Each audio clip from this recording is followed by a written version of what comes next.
السلام علیکم، میں ہوں عطاء الرحمان۔ آپ دیکھ رہے ہیں میرا آفیشیل یوٹیوب چینل۔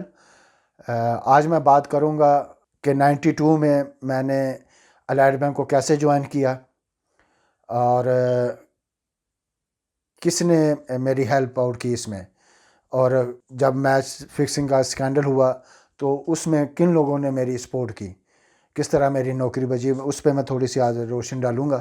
92 میں انگلینڈ ٹور پہ تھا تو عمران بھائی نے مجھے بتایا کہ میں نے تمہاری بات کی ہے الائڈ بینک میں، اور ان کے جو پریزیڈنٹ ہیں شوکت کاظمی صاحب، جو اس دنیا میں نہیں رہے، اللہ تعالیٰ ان کو جوار رحمت عطا فرمائے۔ بڑے نفیس انسان تھے، بڑے کرکٹ لونگ تھے۔ انہوں نے اتنی ہمیں فیسلٹیز دیں، جس طرح پاکستان کرکٹ ٹیم ٹور پہ جاتی ہے تو وہ فیسلٹیز ملتی ہیں، تو وہ ہمیں فیسلٹیز انہوں نے پاکستان میں دیں۔ 5 اسٹار ہوٹلنگ دی، اور کھانا ہمیں ملتا تھا وہ بھی 5 اسٹار ہوٹل سے آتا تھا، اور جو ٹریولنگ ہوتی تھی وہ بھی باہر انہوں نے کی۔ تو جو ہماری ڈیلی تھی وہ بھی دوسرے ڈپارٹمنٹ سے 4 گنا زیادہ تھیں۔ تو پلیئر کو انہوں نے بڑا فیسلٹیز دی تھی، جس کی وجہ سے آج بھی ہم ان کو یاد کرتے ہیں۔ 92 میں مجھے عمران بھائی نے کہا کہ تمہاری میں نے بات کی ہے شوکت کاظمی صاحب سے، تو تم الائڈ بینک کو جوائن کرو۔ تو یہاں پہ نوید مسعود صاحب تھے، تو انہوں نے ہمیں گھر پہ بلایا۔ میں تھا، رمیز بھائی تھے، عامر سہیل بھائی تھے، اور عاقب بھائی۔ تو ہم ان کے گئے ڈنر پہ، تو انہوں نے کہا کہ یا آپ ہمیں جوائن کریں الائڈ بینک کی ٹیم کو، اور جو آپ کہتے ہیں ہم آپ کو وہی گریڈ دیتے ہیں۔ تو ہم نے جوائن کیا۔ پھر الائڈ بینک کی ٹیم، جب ہم پاکستان گئے ہیں تو پھر ہم ڈومیسٹک کرکٹ بھی الائڈ بینک سے کھیلے، اور الائڈ بینک کی ٹیم اتنی بڑی ٹیم تھی کہ ایک ٹائم پر ہمارے ایک ٹیسٹ میچ میں تقریباً 9 پلیئر کھیلے تھے، جس میں رمیز بھائی کپتان تھے، اور ہماری جو 90% سے جو ٹیم تھی وہ ٹیسٹ پلیئر پہ تھی۔ ارشد خان، بلال رانا، اعجاز احمد جونیئر، عاقب، یہ تو ہم تھے ہی، راشد لطیف، تو یہ ہم سب ہمایوں فدا جو فرسٹ کلاس کرکٹ کھیلتے تھے، معین بھائی، عطر بھائی، یہ بڑا ہمارا اچھا ماحول تھا الائڈ بینک میں، جیسے گھر کی ٹیم ہوتی ہے۔ بڑا دوسرے ڈپارٹمنٹ سے بہت زیادہ ڈفرینٹ تھی ہماری ٹیم، اور ہم جب سیزن ختم ہوتا تھا تو ہم اگلے سیزن کا انتظار کرتے تھے کہ اب ہم سب اکٹھے ہو کے ملیں گے، مذاق بھی ہوگا اور کرکٹ بھی ہمارا چلے گی۔ اور کیونکہ ہماری ٹیم کا جو مرال تھا، ہم تقریباً 5 یا 6 سال ہم لگاتار ڈومیسٹک کرکٹ کے ٹائٹل جیتتے رہے ہیں۔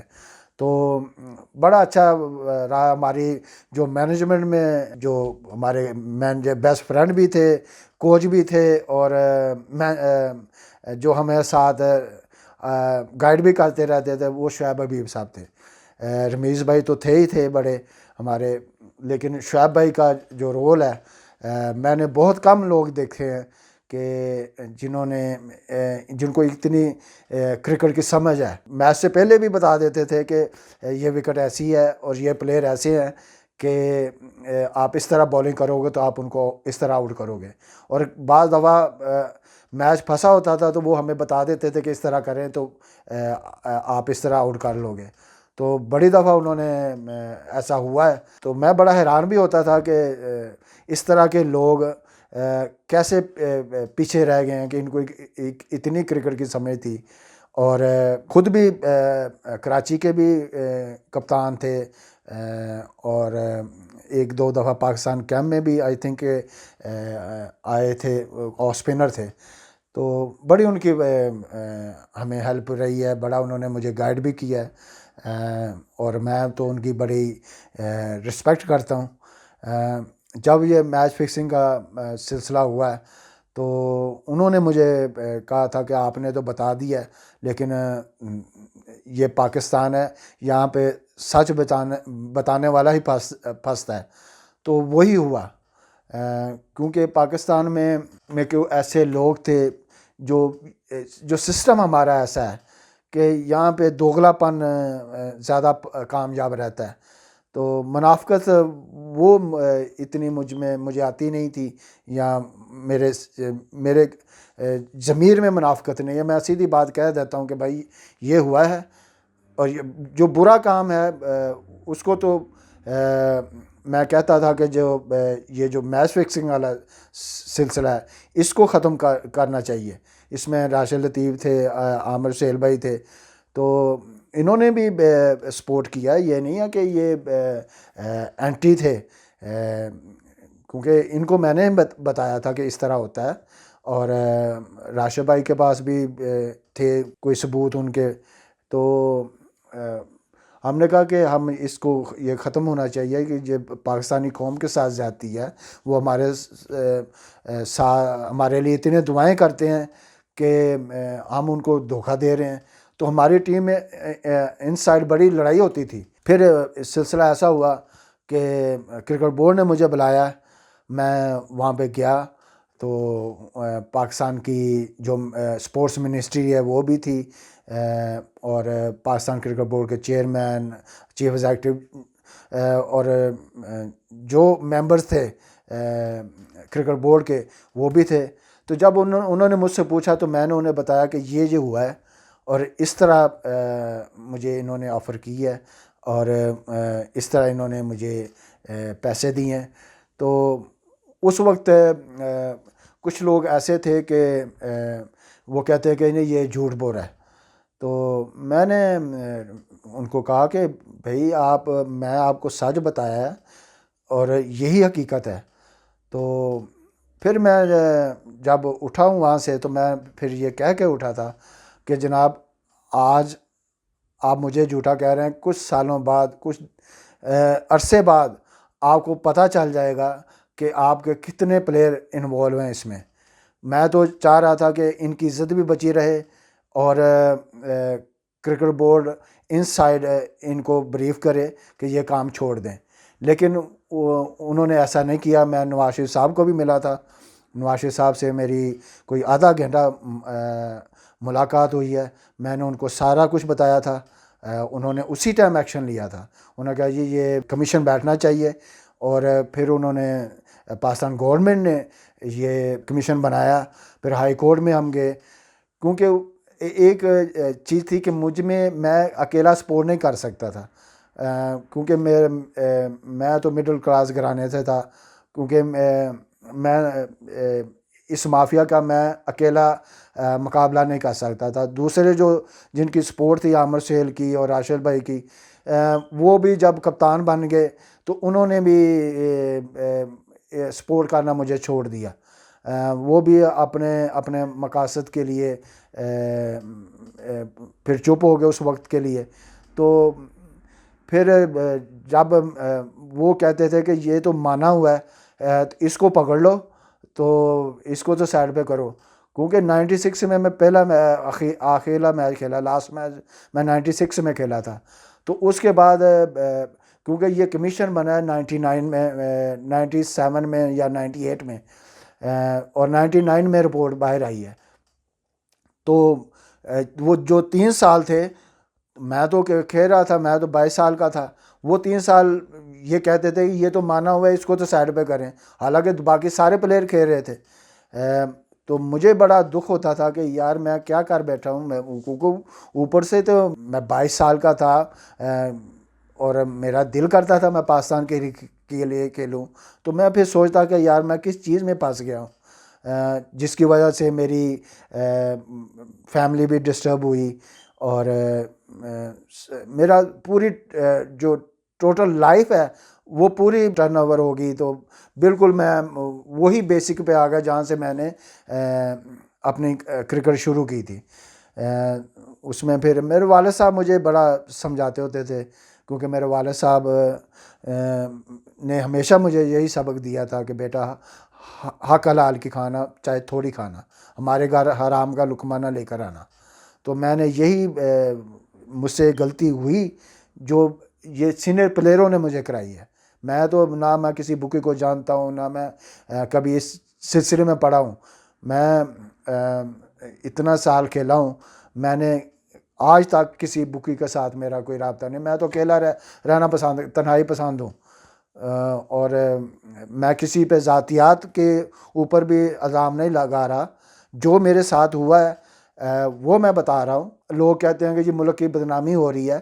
بھائی ملک کی بدنامی میری وجہ سے نہیں ہو رہی، ملک کی بدنامی ان لوگوں نے کرائی ہے. عامر بٹ کو، محمد عامر کو اور سلمان بٹ کو، آصف کو میں نے پکڑایا ہے، شرجیل خان کو میں نے پکڑایا ہے. بھائی یہ اس وقت اگر انتظام صحیح ہو جاتا تو یہ دن نہ دیکھنے پڑتے. پاکستان کی بدنامی تو ان پلیئروں نے کرائی ہے جو سینئر تھے، جو آج تک کرکٹ بورڈ میں بھی لگے ہوئے ہیں اور ان سے ایڈوائزیں بھی لیے جا رہے ہیں. تو مجھے تو بڑا دکھ ہوتا تھا. پھر جو میں بچا ہوں وہ میں ادھر انگلینڈ میں آ جاتا تھا، یہاں تک لیگ کرکٹ کھیلتا تھا، یہاں سے مجھے اچھے پیسے مل جاتے تھے. کیونکہ پھر جب وہ کیس لگا تو کیس میں مجھے جب جج صاحب نے بلایا، پہلے تو میں نے نہیں بتایا. پھر جب انہوں نے مجھے بتایا کہ ہم آپ کو پوری سپورٹ کریں گے، آپ ہمیں بتاؤ، تو میں نے پھر ان کو بتایا کہ یہ اس طرح ہوا ہے. تو انہوں نے کہا کہ جی ٹھیک ہے. پھر جب فائنل ہیئرنگ ہوئی ہے تو وہاں پہ مجھے ایک دن میں انگلینڈ میں تھا، وسیم بھائی کی وائف نے اور وسیم بھائی نے فون کیا میرے گھر نیو کاسل میں. تو میری باجی تھیں جو میری ایکس مدر ان لاء تھیں، تو ان سے بات ہوئی تو انہوں نے کہا کہ ہم اس کو پاکستان میں نہیں چھوڑیں گے، اس کو کہ اپنی اسٹیٹمنٹ واپس لے. تو میں نے پھر کیونکہ مجھے اس پاکستان کا مافیا ہے، یہاں تو کچھ بھی ہو سکتا ہے، تو نہ پاکستان میں اتنی کوئی سیکورٹی ہے، تو نہ میری بیک گراؤنڈ اتنی اسٹرانگ تھی کہ میں ان کا مقابلہ کر سکتا. تو میں نے پھر جج صاحب کو کہا کہ جج صاحب میں اپنی اسٹیٹمنٹ سے ودڈراؤ کرتا ہوں اور میں نہیں اس چکر میں پڑنا چاہتا. تو جج صاحب نے کہا کہ تم اس کو کیوں بتا رہے ہو؟ تو کیونکہ اس میں جو ایویڈنس تھی کہ وسیم بھائی نے اپنے کریڈٹ کارڈ سے مجھے ٹکٹ دی تھی کہ ایفیڈیوٹ جو انہوں نے مجھ سے سائن کرایا تھا کہ میں اپنے کھیلنے کے لیے میں نے کیا تھا وسیم اکرم کو ٹیم سے نکالنے کے لیے، حالانکہ اس میں کوئی سچائی نہیں تھی. یہ تو اس کی جو ٹکٹ تھی وہ وسیم بھائی نے اپنے کریڈٹ کارڈ سے مجھے دی، وہ بھی میں نے جج صاحب کو دے دی تھی کہ جج صاحب یہ دیکھیں کہ اس طرح مجھے کیا، تو میں اس چکر میں نہیں پڑنا چاہتا، میری جان کو خطرہ ہے، تو میں نہیں مقابلہ کر سکتا. تو پھر جج صاحب نے کہا کہ تم نے اس کو بچا رہے ہو، تم نے کتنے پیسے لیے ہیں اس سے؟ تو میں نے کہا کہ جج صاحب اگر میں نے پیسے ہی لینے ہوتے تو میں آپ کو آ کر کیوں بتاتا؟ میں نے تو پاکستان کی کرکٹ کی بہتری کے لیے یہ بتایا تھا سب کو کہ یہ ہوا ہے. اور پھر جج صاحب نے کہا کہ اب تم نے اس کو بچایا، لہذا اس کا بین اب میں تم پہ لگا رہا ہوں. تو اس وجہ سے مجھ پر لائف بین لگا تھا کہ آپ نے جھوٹ بولا ہے اور پاکستان کرکٹ کا نام بدنام کیا ہے. میرا میچ فکسنگ کا دور کوئی تعلق نہیں تھا. اور جب میں نے اسٹیٹمنٹ چینج کی تو جسٹس قیوم صاحب نے ہتھ کھڑیاں منگوا لی تھیں میرے لیے کہ اس کو جیل لے جاؤ، کیونکہ میں نے اس وقت دیکھا کہ جو جج ہوتا ہے وہ وہ عادل کی کرسی، جیسے اللہ تعالیٰ حکم دیتا ہے کہ اس طرح ہو، تو وہ اسی طرح جج کا بھی وہی حکم ہوتا ہے کہ یہ اس طرح کریں، اس کی فرما برداری. تو مجھے بڑا ہوا کیونکہ میں نے زندگی میں کبھی غلط کام نہیں کیا تھا، نہ مجھے لاء کا پتہ تھا، نہ میں نے وکیل کیا ہوا تھا جو مجھے سمجھائے. میں تو سیدھی بات کہہ دی، تو اس وجہ سے میں پھر مجھ پہ بین لگ گیا. پھر جب یہ چیزیں آئی ہیں رپورٹ میں تو پھر پاکستان بورڈ نے بھی مجھ پہ بین لگا دیا. انہوں نے کہا کہ آپ ڈومیسٹک کرکٹ کھیل سکتے ہیں، کیونکہ جنت کی، کیونکہ اس رپورٹ میں یہ تھا کہ he is only been for international cricket. تو پھر جنرل صاحب جنرل تقی صاحب نے مجھے بلایا، ان کو میں نے ساری بات بتائی کہ یہ ہوا تھا. تو جنرل صاحب نے پھر کہا کہ آپ نے سچ بولا ہے، میں آپ کے ساتھ ہوں، کرکٹ بورڈ بھی آپ کے ساتھ ہے، تو آپ کو جو سپورٹ چاہیے کرکٹ بورڈ آپ کی ہیلپ کرے گا. تو اگلی نشست میں آپ کو بتاؤں گا پھر کیا ہوا. اور آپ میرے ساتھ جڑے رہیے، میرے چینل کو زیادہ سے زیادہ سبسکرائب کریں، اور بیل آئیکن کو دبانا نہ بھولیے تاکہ آپ کو مزید اپڈیٹس اور ویڈیو ملتی رہیں. Stay tune. Thank you.